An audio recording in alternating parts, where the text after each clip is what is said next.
What's up, everybody? Welcome to A Lot of Fun. I'm your host, Sebastian. Today we are hanging out with Sam Spade from a band called the Midnight Devils.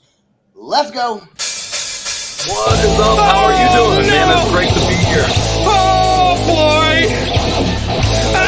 Here it comes! The motherfucking loud spot! You fucked it up. I said don't say anything until after the intro. And as soon as I do the intro, he's like, "What's up? Great to be here." He's all fucking ready. He was warming up. Don't be a dick. We just smoked a bunch of weed. All right. So before we get this show started, I do want to give a shout out to Pantheon Podcast Network. I want to say thank you to Kyla for being here, Diego with the Asylum Radio Network, Mr. Sam Spade, the man I met in Nashville, Tennessee at Rockin' Pod 2023. Dude, you had the best outfit there. Thank you. You know, we'll always have that one special night in Nashville. I'll never forget it, Sebastian. I had a blast. It was so cool. You were one of the coolest people that I met there. And just the laughs were like nonstop from the get-go.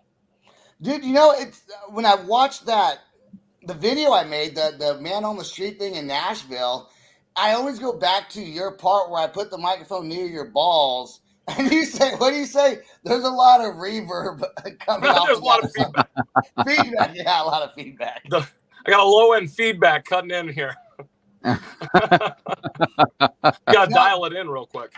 Diego, no, Kyla was supposed to be there with us. I was just going to say, you guys are rubbing it in, damn it. I would have made it epic. He had about his low-hanging fruits and the reverb, or just about Nashville overall? Because it was both awesome. Because I wasn't too far away when it happened, so I kind of got to see it from far away. The whole room heard it. That's it. we were actually talking to you in front of Diego's booth. Now, Diego, I seen you around town. I will say, Sam, you're hard to miss, because when you go out and you're doing these events, you're straight up glam rock, makeup, full blown, just ready to rock and roll. And does that help get your band like a lot of attention as far as when you go out to these events? Yeah, it's definitely like next level, and I really think that that's what in our line of work, in our industry, the showbiz industry, that's what people want. And I think that the line is from Lemmy. It's like people don't want guys in rock bands to just be normal guys. They want space aliens that are out of control, wild and crazy, having a blast. And that's exactly what we do in this band. This whole band is based around being as outrageous as we can and rubbing people, not the right way, not the wrong way, but just rubbing people, you know? Just rub your balls on them. I'm a big fan. I'm a big fan of rubbing people. Yes. High energy glam rock is how you guys, I think, describe yourselves. But, you know, you say glam rock, I say there's a lot of punk rock in there, though, too. Would you say that glam rock comes from the style of clothes you wear and how you act, but the music is kind of still punk rock? Maybe? I think it all comes in there, and it's all stirred in this pot of under the term glam rock. And glam rock, really, when we talk about that, we go back to bands from like the 70s, the New York Dolls, early Kiss, Sweet, Slade, all those bands, but they were essentially kind of punk rock bands and new and cutting edge. And then with the advent of the hair bands in the 80s, things kind of took a little bit of a musical turn. And I don't necessarily think of the Midnight Devils as a hair band. I love those bands. You know, those bands still are like influences, but it was really the guys that came before that that we really want to be like, or that we took the most influence from. It was kind of the inventors of that sound and that style, and punk was right there with glam rock. And Jimmy and I, we grew up playing in punk rock bands, and we were glam rock dudes in the punk rock world, and it still works, it still fits, it's still a beautiful artistic expression of just life in general. What's your thoughts on then? You have pop punk bands, right? And I'm going to put this in together. Like, you have, you know, back in the day, in like the early 2000s, you had Good Charlotte, Sum 41. Even Green Day started doing it a little bit where they're wearing eyeliner, okay? But now, did eyeliner come from glam rock? And then the pop punk community kind of took it over with the eyeliner. Kyler, you shake your head no for Kyler. Yes, I used to wear eyeliner all the time. I used to wear eyeliner. I know. I was gonna say you want to ask him for tips because your eyeliner never looked as good as his. We tried. We tried. You got to get the liquid kind with spending a little extra. Yep. I used to do the eyeliner or the guy liners. Everybody used to say. You know what I used to say? Your mom never, ever, ever complained. You know what I mean? Mom, yes. Yeah. What's that saying? Maybe she's born with it. Maybe it's methamphetamine. That's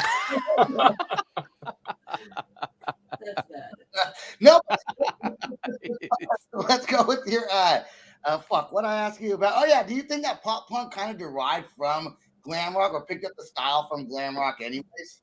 I absolutely do. I think it was a part of what was coming out was these popular songs, and to make it more, I don't know if commercially successful or accessible, or I don't know what it was, but I think pop punk, and while in my early 20s, right when I started, we were punk rockers because we loved that style of music, and we hated the pop punk kids. Those guys had all the chicks. They dressed really nice. They had money. We were like, fuck those guys. I didn't have any money. I didn't have any money though. I didn't have any money.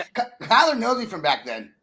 But now I love it, and now I think it sounds really good. You listen to Fall Out Boy, you listen to Good Charlotte, and those songs are still brilliant, and they're catchy, and that's exactly what glam rock is. It's kind of that shock and awe with those really poppy, catchy songs, and just making it look a fine coat of glitter all over everything.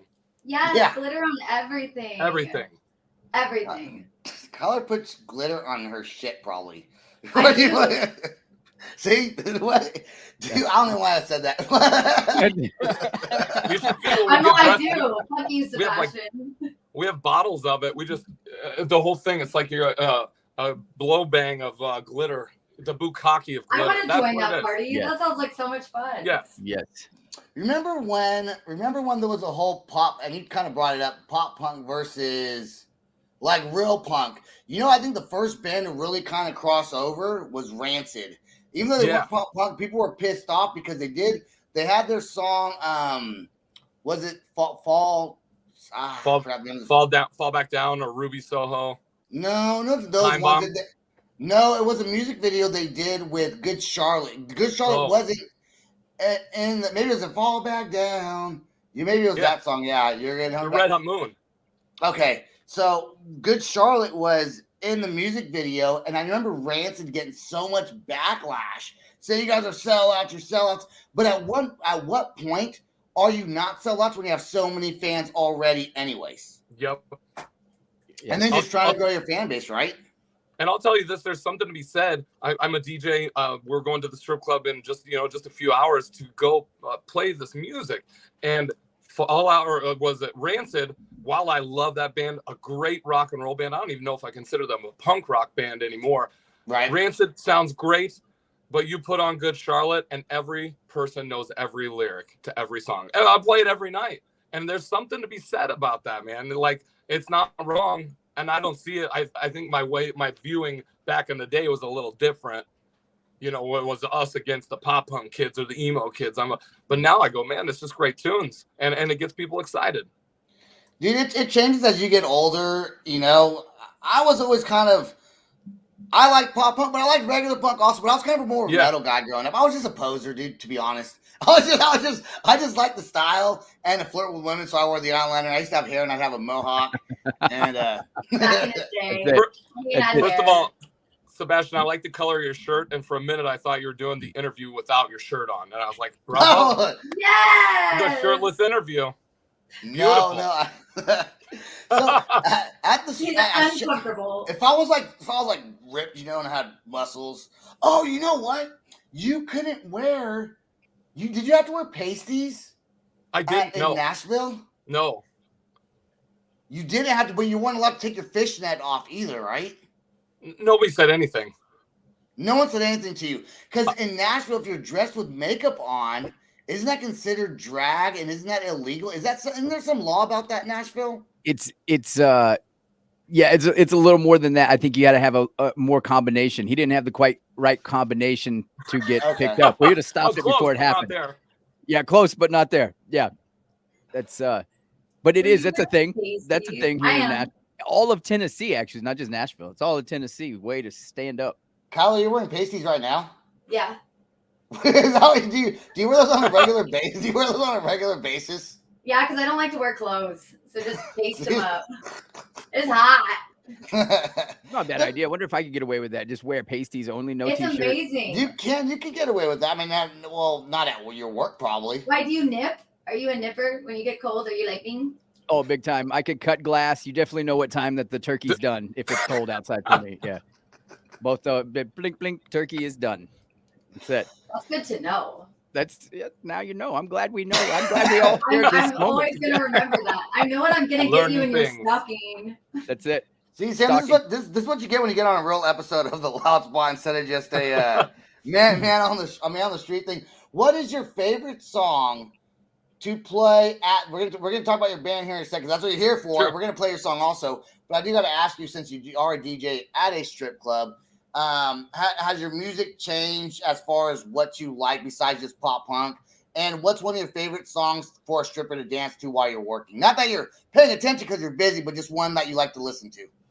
90% of the music that the girls dance to is terrible, and I hate it all. I'll tell you that. I do not play it because I like it, but I've been given kind of a cool thing where I get to design the shows, and depending on the crowd that comes in, so Friday and Saturday night, you put a girl up for 2 songs, and they're her 2 rap songs, but in between you play like this liner song. So my favorite thing to play, 1:30, clubs just jumping, people are going crazy. You put the YMCA on, and you see all these hardened strip club veterans and out there doing the YMCA. It is beautiful. It's brilliant. And you really separate the people that want to have fun and the people who are just there to try and be cool. That would be amazing. I've never went to a strip. They've never done that. I'm requesting it. I'm going tonight. Or we'll play Journey, Don't Stop Believing. I'll play all the ones that I know people just sing. At 2:30, they're drunk. They want to party. Yep. That's why we're there. That's a last call song. That's when you get in your feelings. Yep. We are going to go to a commercial break. And when we come back, we are going to listen to the song Highway 69. And we're going to talk to Sam about some of the tours he's done, what's just come out, and what's to come with the band, the Midnight Devils. So we'll be right back after this break. I'm going to put a break in here, and this will air next week on Monday, I think. We're going to start the show back up. I'm going to reintroduce you, and then we actually are going to play your music video. Okay. Let's talk a little bit about it first before we play it, because that's what Sam wants me to do. Sam, my producer. So I will do that. I know, Diego, you already know. So, all right, you ready? Yeah. All right, and we are back with Sam Spade from the band The Midnight Devils, Kyler, and Diego from the Silent Radio Network. Still with us. We are going to play the song Highway 69, but first I got to ask Mr. Sam Spade, which is a cool name, by the way, that you go by here. Give us a little bit of detail about the song before we play it.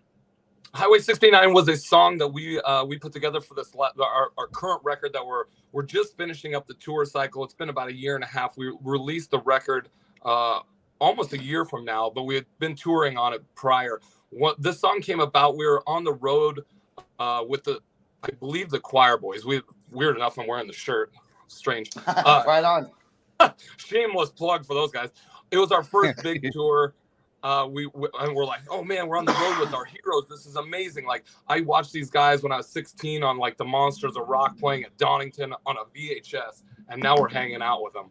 We go all the way down to Corpus Christi, Texas. We play the show, and we got an overnight drive back to Oklahoma City. Just something crazy. And we're on the road, and this cop pulls us over, and I'm like, oh man. So we got makeup smeared all the way down our face. Everybody's having a good time. This cop pulls us over. I'm like, this is it, man. We're done. It's over. The tour's done. Career's ended. And he comes up to the thing. He's like, are you guys like rodeo clowns or what's going on here? You know, like, I'm like, we're going to get busted in Texas. This is a no-brainer. A drummer shoving stuff up his butt in the back. Like the whole thing. See, it's happening. The whole thing. And it happens that we were on Highway 69 and the cop let us go. He goes, you guys were just swerving. And I goes, the wind. I was driving the bus at the time. It was just the wind was blowing me all over the place. And he let us go. He didn't do anything. And I'm like, man, we just narrowly kind of escaped what could have been a terrible night stuck in Texas. And we wrote that song Highway 69 kind of from that experience.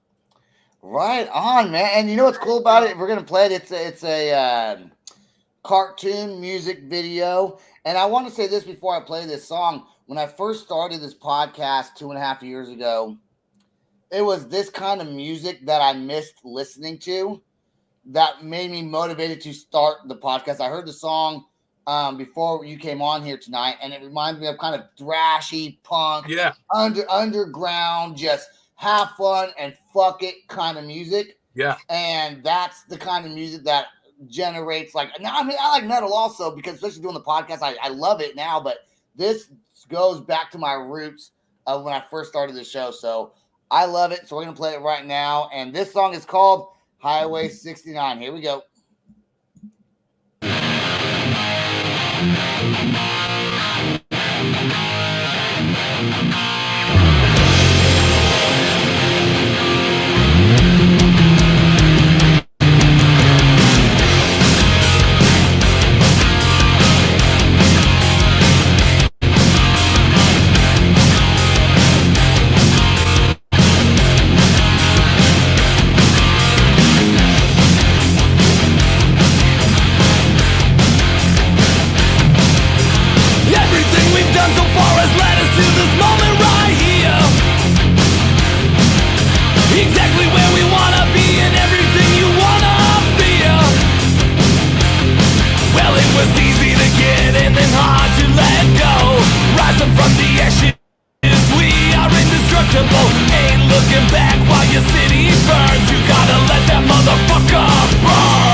Coming back for more on that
There we go. I love how the band has tits on the cartoons, because that is the band. I mean, you can tell because I know what you look like with your makeup on, Sam. I know that's the band with boobies. Anyways, I assume it is.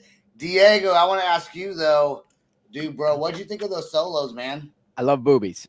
I'm sorry. I'm trying to get caught up. It's the last thing I heard. I love boobies. I heard boobies. We left off on pasties. I heard boobies. I panicked. No, it's a badass song. And it's very to go with the video, the song. Sometimes videos don't match songs. Sometimes you're like, man, this was a jumping song.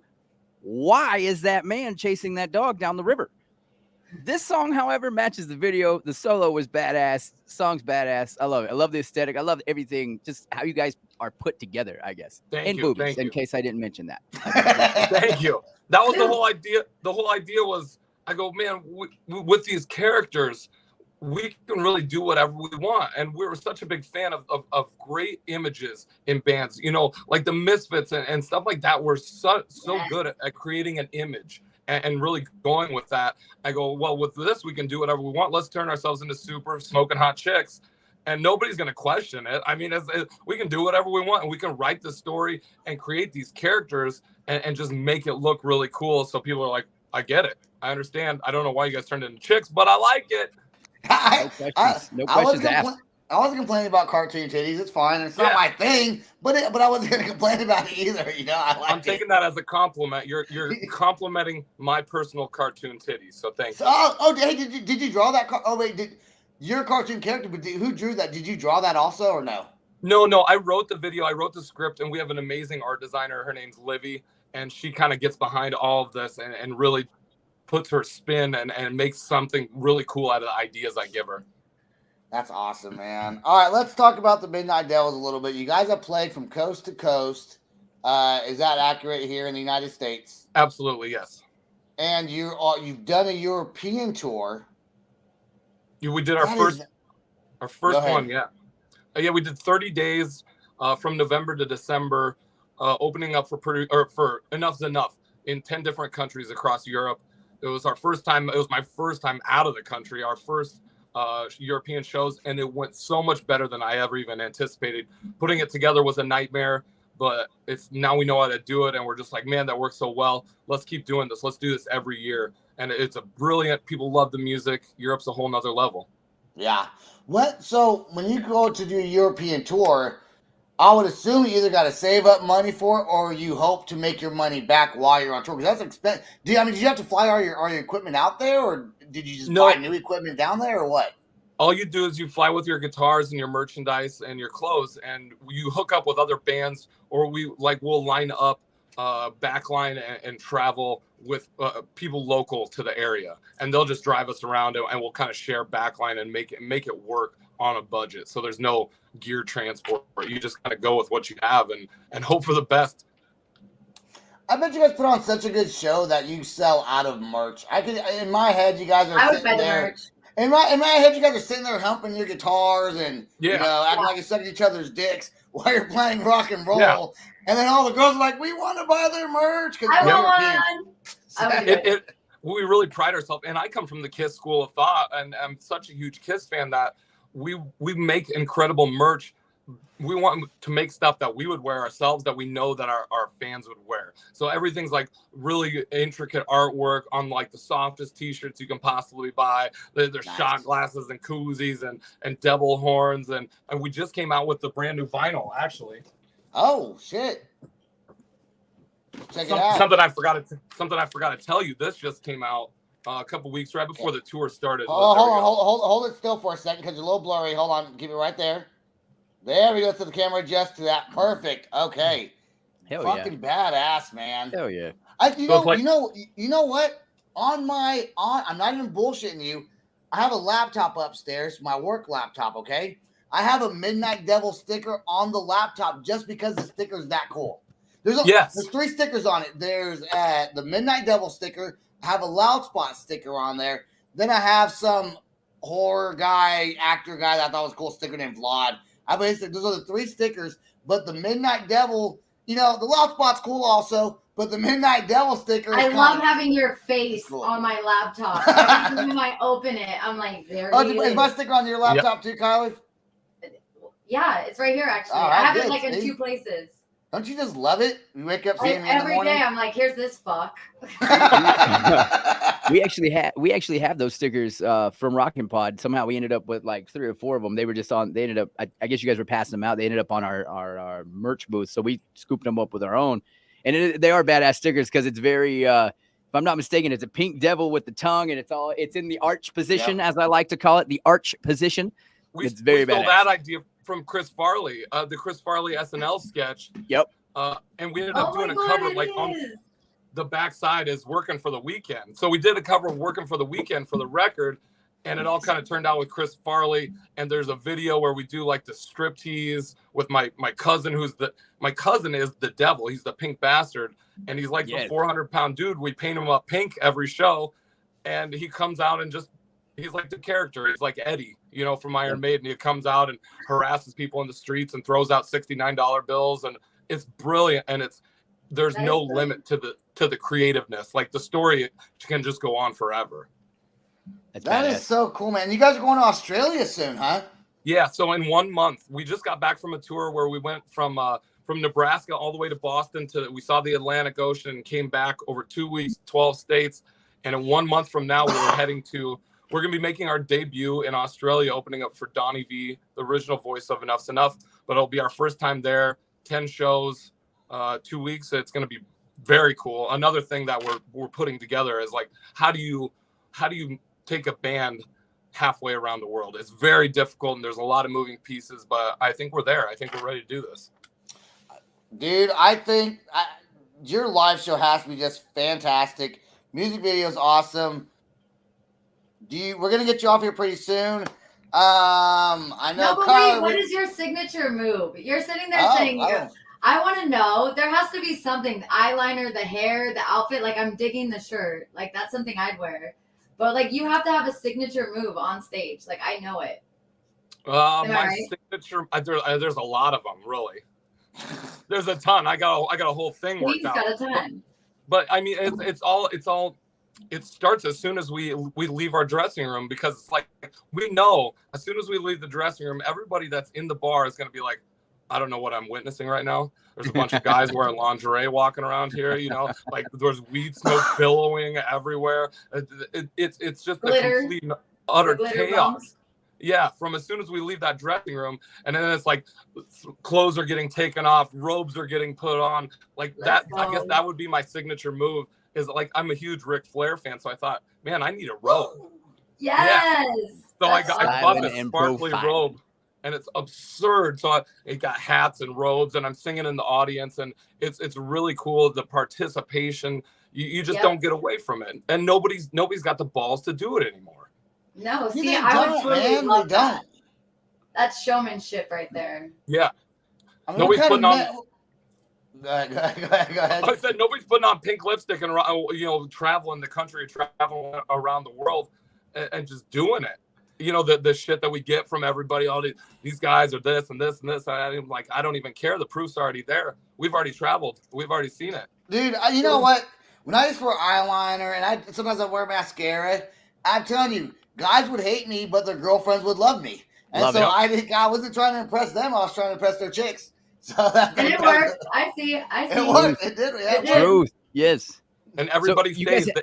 It's like watching a car crash. Everybody stays because they go, oh, I got to see what's going to happen. This is either going to be really good or really bad, But inevitably, it's always really good. That's awesome. Do you have a favorite makeup brand that you wear? Oh, yeah, sure. So the white makeup that we wear it's just called Clown White, right? And you buy it in a tub, and it's probably this big, that thick. And I'm telling you, we bought a tub, and we all kind of used this, and it lasted for like 3 years. This tub of Clown White. You just take like $2, and you're like, okay, I'm putting on the Clown White. Yep. Every night, though. And I'm like, this tub has never ended. We took it all over Europe. This Clown White. That's what it is. That's awesome, man. Well, hey, your makeup looks great. I think we got everything out we wanted to say. You guys are doing an Australian tour. Oh, any new songs in the works? I heard that you guys may have a list of songs preparing for a third album you guys might be coming out with. Okay, let's talk about that a little bit, then we'll get you out of here.